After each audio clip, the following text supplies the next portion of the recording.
हमारी हीरोइन अभी तक उड़ती हुई अपनी एलिजाबेथ घोड़ी पर वहां से आ रही थी। तो क्राउन प्रिंस सोचता है क्या आज का दिन क्लाउडी होने वाला था नोबल लेडीज के साथ, लेकिन वो सोचता है मैं अभी भी सरप्राइजिंग नहीं हूँ। मुझे पता था जिंदगी में कभी न कभी वो ये तो ट्राई करेगी, लेकिन अभी क्यों। तो तभी उसके दरवाजे पर दस्तक होती है और हमारी हीरोइन उसकी खिड़की से टकरा गई थी। वो कहता है अभी मुझे इसे डील करना होगा। तो तभी वहां से बूम की आवाज आती है। वो कहता है चलो। ये आवाज तो बहुत ज्यादा लाउड थी, ऐसा लगता है ये वार ड्रम की आवाज थी। उसे क्या लगा वो किसी के भी घर में घुस जाएगी और कुछ नहीं होगा। और तब वहां से जाते हुए कहता है अब उसने मेरा मूड खराब कर ही दिया है तो मैं जाके थोड़ी देर और सो लेता हूँ। लेकिन तभी उसको फिर से वो आवाज आती है। वो कहता है क्या। और वो अपने कान ढांप लेता है। वो कहता है आखिर ये आवाज कैसी थी। और तभी भूम भूम भूम फिर से आवाजें आ रही थी। वो कहता है ये आवाज रुक क्यों नहीं गई, वो पागल तो नहीं हो गई। नहीं नहीं नहीं, वो बिल्कुल पागल हो गई होगी, ऐसा तो मैं सो नहीं सकूंगा। तो वो जमीन पे गिर जाता है। वो कहता है ये आवाज बंद क्यों नहीं हो रही। वो चिल्ला कहता है प्लीज बंद कर दो इसको, ये ग्लास बुलेट प्रूफ है, फिर भी ये आवाज यहाँ पर क्यों आ रही है। तो तब वहां पर तो आवाज आई जा रही थी और वो मैजिक मार्चिंग बैंड था। वो कहता है प्लीज मत बजाओ, मेरे पैलेस के सामने इसको मत बजाओ। तो हमारी ने सोचती है उसके डिफेंस में एक गैप है, तो वो जल्दी से उछल के उसकी खिड़की में रहती है और उसका घोड़ा नीचे ही था। तो तब वो रोल होकर क्राउन प्रिंस के पास से गुजर के सोफे बैठ जाती है। वो कहती है क्राउन प्रिंस कंट्री का यहाँ पर शोर है, तुम्हें क्या लगता है कंट्री का फ्यूचर क्या होगा। वो कहता है मेरे घर में तुम घुसी हो और अब मुझे बातें सुना रही हो। वो कहती है लेकिन मैं तो किंग से मिलना चाहती थी। तो क्राउन प्रिंस कहता है सच में अगर तुम्हें ऐसा ही करना है तो किसी के घर में घुसने से अच्छा है तुम जाके सेक्रेटरी के ऑफिस में जाओ, 3 दिनों में तुम्हें रिप्लाई मिल जाएगा। और अगर मैं ठीक कह रहा हूँ तो तुम्हारे डैड तुम्हें बेसिक मैनर भी सिखा देंगे। तो हमारी बहन कहती है मैं अभी उनसे मिलना चाहूंगी, तुम्हारे डैड यानी कि किंग से। तो क्राउन प्रिंस कहता है फिर तो मैं तुम्हारे लिए चीयर करता रहूंगा माई लेडी। तो फिर वो जाते हुए कहता है मैं अभी सोने के लिए जा रहा हूँ। तो हमारी बहन कहती है क्या हो अगर मैं तुम्हारे डैड को बता दूं कि सेकंड प्रिंस यानी कि तुम्हारे भाई के एम्बेजलमेंट फंड उनको मिल गया है और वो 1 साल और 7 महीने पहले मिल गए थे। तो वो उसके सामने आकर बैठ जाता है। वो कहता है ठीक है तुम्हें किंग से मिलना है ना, तुम्हारे पास क्या सबूत है इस बात का। तो हमारी बहन कहती है वेल मैं उस चीज को घर भूल आई हूँ, अकाउंट बुक से भी अच्छी चीज थी मेरे पास, उसको घर भूल आई हूँ, मैं किसी को कहूंगी तुम्हारे पास ले आए। तो वो कहता है नहीं नहीं, अकाउंट बुक के जरिए बात करने की जरूरत नहीं है, हमारी फैमिली कभी भी पेमेंट्स करती नहीं है, ऑफर करती नहीं है। तो हमारी हीरोइन कहती है अगर मैंने अपने फियांसे को छोड़ दिया ना, ग्लेन मुझसे दूर हो गया, फिर तो पेमेंट्स की जरूरत ही नहीं पड़ेगी। वो कहता है कांग्रेचुलेशन तुम्हारी मंगनी टूटने वाली है। तो वो जाते हुए कहता है अहम अहम, तो मैं सोने के लिए जा रहा हूँ। तो हमारी हीरोइन कहती है अगर मैंने ग्लेन को छोड़ दिया ना, वो मुझे छोड़ के चला गया, तो मुझे इस बात का रेग्रेट नहीं होगा और मैं तुमसे शादी कर लूंगी। तो वो कहता है छोड़ इस बात को, और वो जल्दी से घोड़े पे बैठ गए थे। वो कहता है हवा से भी ज्यादा तेज चलो। और वो कहता है तुम्हें मुझसे शादी करने की जरूरत नहीं है, बस यही कहना काफी था। और उसके पीछे ही हमारा जैक भी आ गया था। वो कहता है आप लोग इतनी जल्दी आ गए। तो हमारी कहती है गुड, चलो जल्दी चलते हैं एलिजाबेथ। और उसके बाद वो किंग के महल के सामने पहुंच चुके थे। तो हमारी हीरोइन अपना हाथ बढ़ाती है, लेकिन क्राउन प्रिंस उसके हाथ को इग्नोर करके खुद ही नीचे आता है बड़े ड्रामेटिक अंदाज में। तो वो कहता है आखिर तुमने मुझे हाथ ही क्यों दिया। तो हमारी हीरोइन कहती है मुझे माफ कर देना, ये बस मेरी आदत है, जब भी मेरा फियांस उतरता है ना तो मैं उसको खुद ही हाथ देती हूँ। वो कहता है अच्छा, ऐसा लगता है तुम उसके बहुत ज्यादा करीब है, लेकिन ये कितना ज्यादा इम्पल्सिव लग रहा है। तो पीछे से जैक आता है। वो कहता है इसने खुद ही तो पूछा था। तो हमारी हीरोइन कहती है छोड़ो इस बात को, वो ऐसा ही है। और तब वो लोग वहां पहुंच गए थे मेन पैलेस के ऑडियंस हॉल में। तो मेड कहती है हिज मेजेस्टी अभी तो सो के उठे हैं, मुझे लगता है वो आपसे बात नहीं करना चाहेंगे, मैं उनको पैगाम पहुंचा देती हूँ। तो हमारी सोचती है सोते रहते हैं हर वक्त, ये बाप भी वैसा बेटा भी वैसा। तो क्राउन प्रिंस उसको घूर के देखता है। तो वो कहती है मेरा मतलब है ये बहुत जरा वंडरफुल है। और थोड़ी देर बाद ही मेड आती है। वो कहती है अब आप आ सकते हैं। तो हमारी कहती है क्या इतनी जल्दी। और वो बहुत जरा बुरा मुंह बनाते हुए कहती है जब मैंने रिक्वेस्ट की थी तो 3 से 4 दिन लग गए थे और इसके बेटे ने कहा तो 1 मिनट नहीं लगा और हमें अंदर बुला लिया। तो जैक कहता है माई लेडी अगर आप अपने एक्सप्रेशन कंट्रोल नहीं कर सकते तो मेरी तरह गैस मास्क पहन ले। वो कहती है अच्छा ठीक है। तो मेड कहती है प्लीज मुझे फॉलो कीजिए। तो हमारी कहती है अच्छा ठीक है, जाने दो, मेरी कौन सा पहली बार बेइज्जती हुई है, अब मैं आ ही गई हूँ तो किंग से मिल ही पाऊंगी।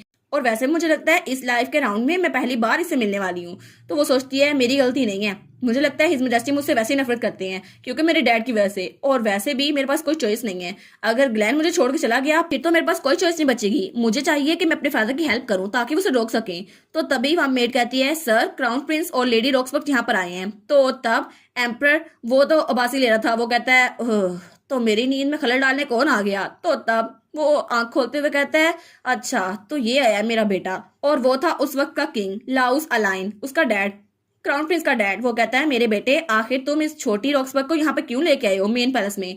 तो क्राउन प्रिंस कहता है वेल आपको पता है। तो हमारी उसकी बात करते हुए कहती है प्लीज मुझे माफ कीजिएगा, मैं अचानक इतनी सुबह आपकी नींद में खलड़ डालने के लिए आ गई, लेकिन मुझे पता नहीं था मैं इतनी ज्यादा बदतमीजी करूंगी, वरना मैं अपना मुंह बंद ही रखती, और आप तो इतनी अच्छी नींद ले रहे थे। तो क्राउन प्रिंस कहता है बस कर दो प्लीज बस कर दो। तो किंग कहता है तुम तो बहुत ज्यादा टॉकेटिव हो, बिल्कुल एडी की तरह, तुम्हारा बाप भी वैसा तुम भी वैसी। वो कहती है थैंक यू। तो किंग कहता है मैं तुम्हारी तारीफ नहीं कर रहा था। तो फिर वो कहता है जल्दी बताओ जो भी कहना है, वैसे मैं बहुत जरा बिजी हूँ, और मुझे ये बताओ लिटिल रॉक्सबर्ग यहाँ पर क्यों आई है मेरे बेटे के साथ। और तभी वहां पर कोई आवाज आती है, तो किंग कहता है क्या। तो हमारी नर्स सोचती है कि इसने नोटिस कर लिया, और तभी हमारी नर्स सोचती है लेकिन चलो बड़ी देर हो गई, अब उन्होंने खुद को दिखाई दिया है तो अब पैलेस में वो आए गए होंगे। और तभी वहां पर कोई आता है, तो हमारी हीरोइन कहती है जल्दी करें ये आपकी टर्न है। और वहां पर उसका डैड और उसका गार्ड था, तो वो लोग बड़े आराम से वहां आ रहे थे। तो किंग सोचता है क्या, नहीं ये नहीं हो सकता, क्या यहाँ पर खुद ड्यूक आ गया है। और वो तो बहुत ज्यादा गंदा मुंह बनाता है, वो चिल्लाते हुए कहता है ड्यूक रॉक्स पर यहाँ पर मेरे पैलेस आ गया है। और तब स्पाई उसको रोक रहे थे, तो वो कहते हैं प्लीज इनको अंदर ना आने दीजिएगा, और पैलेस के नाइट्स उसको रोक रहे थे, लेकिन उनके लिए तो सिर्फ एस्टर का डैडी काफी था। वो कहता है माय लॉर्ड आप इनको मुझ पे छोड़ दें, आप अंदर जाएं।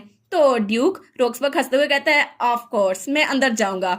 और तभी वहां पे दरवाजा खुलता है और सब लोग वहां पर देखते हैं, तो एम्पर के बाल तो उड़े हुए थे। तब पहले वो अपनी टांग आगे करता है और फिर स्माइल करते हुए आके कहता है बहुत दिनों बाद मिले है ना, 7 साल 9 महीने है ना लाउस। और वो तो बड़ा क्रीपी स्माइल दे रहा था।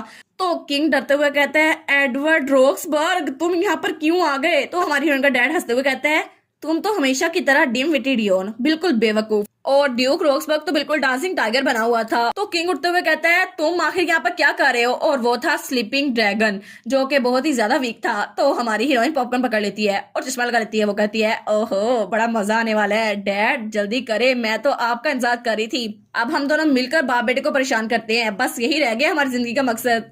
किंग तो पूरा दीवार के साथ लगा हुआ था और उसके तो बाल खड़े हुए थे। वो कहता है मैंने कहा था मुझे तुम्हारी शक्ल दोबारा नहीं देखनी, तुम यहाँ पर क्यों आ गए। और तब शुरू हुई थी ड्यूक रॉक्सबर्ग और किंग लाउस की एपिक कॉन्फ्लिक्ट। और कौन जीतेगा, क्योंकि ग्लेन की जमीन दांव पर थी। तो ड्यूक कहता है तुम्हें क्या लगता है मैं तुम्हारा गंदा चेहरा देखने के लिए यहाँ पर आया हूँ, और देखना ये था कि जीतेगा कौन। तो ड्यूक रॉक्सबर्ग कहता है मुझे लगा था कि मैं तुम्हारे बैक पर नहीं देख सकता, लेकिन तुम्हारे लेफ्ट ईयर के नीचे अभी तक तकिए का निशान है, तुम फिर से सो रहे थे है ना। और वैसे भी तुम तो पूरा दिन सोते रहते हो, पता नहीं सल्तनत कैसे संभालते हो। तो किंग कहता है अच्छा है ना, कम से कम नो स्लीप से तो अच्छा ही है, तुम्हें देख लो पूरा दिन काम करते रहते हो, पूरी रात भी काम करते रहते हो, और वैसे भी रेस्ट से प्रोडक्टिविटी बढ़ती है। तो ड्यूक कहता है हाँ जैसे तुम काम करते ही हो, तुमसे सुनना तो बहुत ज्यादा अजीब लग रहा है, तुम सिर्फ पूरा दिन खाते हो पीते हो सोते हो और क्या करते हो। और रोजिट योर हाइनेस तुम लोग थोड़ा सा पीछे हट जाओ, वरना उसकी इनकॉम्पिटेंस तुम लोग को भी इन्फेक्ट कर देगी। तो वो दोनों पीछे रहते हैं। तो वो सोचते हैं आखिर पता नहीं यहाँ पर हो क्या रहा है। तो वो दोनों तो बिल्कुल पुतले बने हुए थे। तो क्राउन प्रिंस कहता है ऐसा लगता है हमारी प्रेजेंस यहाँ पे फेड हो गई है। तो हमारी रोजलेट कहती है फिक्र ना करिए योर हाइनेस, आपकी प्रेजेंस तो पहले दिन से थी ही नहीं। तो वो दोनों आपस में लड़ लगते हैं। तो ड्यू कहता है तुम दोनों फाइट ना करो, बड़ा अनोइंग है। तो दोनों उसकी बात मान लेते हैं बड़े आराम से, और दोनों कहते हैं यस सर। तो ड्यूक अपनी घड़ी पे टाइम देखता है जहाँ पे सिर्फ बीजी लिखा हुआ था। वो कहता है मुझे लगता है टाइम निकलता जा रहा है, और तुम्हारी तरह नहीं हूँ मैं लाउस, मैं एक मसरूफ इंसान हूँ, मुझे सल्तनत का काम भी संभालना है, तो जल्दी करो और एक बैट करते हैं। तो वो कहता है क्या एक बैट। तो ड्यूक कहता है हाँ अगर तुम जीते तो मैं तुम्हारी सारी बकवास मानूंगा और मैं कंप्लेन भी नहीं करूंगा, लेकिन अगर मैं जीता तो विलोस की टेरिटरी तुम मुझे दे दोगे। तो वो कहता है क्या। तो तब वो उसकी तरफ मुंह करता है, कहता है तुम यहाँ पर सिर्फ एक लैंड के लिए आए हो। तो ड्यूक कहता है हाँ बिल्कुल, क्योंकि ये मेरे लिए और मेरी बेटे के लिए बहुत ज्यादा इंपॉर्टेंट है।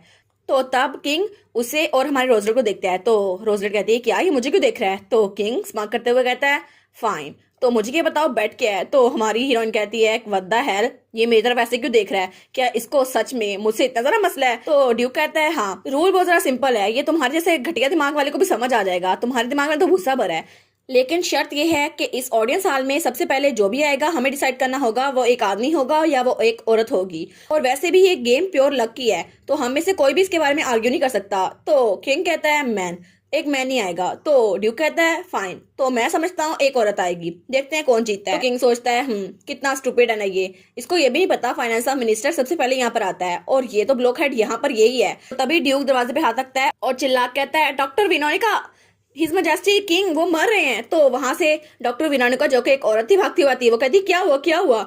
तो किंग कहता है तुम गॉड डैम चीटर, तुम्हारी हिम्मत कैसे हुई। और उसके बाद उसने तो शिकीस खा ली थी, और हमारी हीरोइन उसका डैड बड़े आराम से वहां जा रहे थे क्योंकि उन दोनों की विक्ट्री हुई थी। और किंग कहता है मुझे आराम से छोड़ दो पीस में, तुम साइको फादर और डॉटर। और इस तरह विक्ट्री हुई थी रॉक्सबर्ग वे में, और वो दोनों बहुत ज्यादा खुश थे। लेकिन हमारी हीरोइन कहती है जैसे मैं वापस आई मैंने ग्लैन को एक ब्लैंकेट में लपेटा और उसको विलोस भेज दिया क्योंकि वो सल्तनत अब उसकी थी, वो जगह अब उसकी थी। तो उसका टेंट कहता है यंग मिस्ट्रेस, तो वो कहती है क्या? तो वो कहता है ठीक है अब मैं चलता हूँ। और वो था फिलिप, ग्लैन का पर्सनल अटेंडेंट, और उसके पास पेटेंट ऑफ नोबेलिटी थी जिसकी वजह से वो लैंड ग्लैन की हो गई थी। वो कहता है आई होप आप हेल्दी रहें जब तक हम दोबारा नहीं मिलते। और उसके बाद वो वहां चला गया था। तो हमारी हीरोइन उसको जाते हुए देखती है और वो सोचती है उस वक्त मेरे पास मिक्स फीलिंग थी, मैं और मेरा डैड डिसाइड किया था उसको प्रेजेंट देंगे जो हम उसके लिए लेके आए हैं।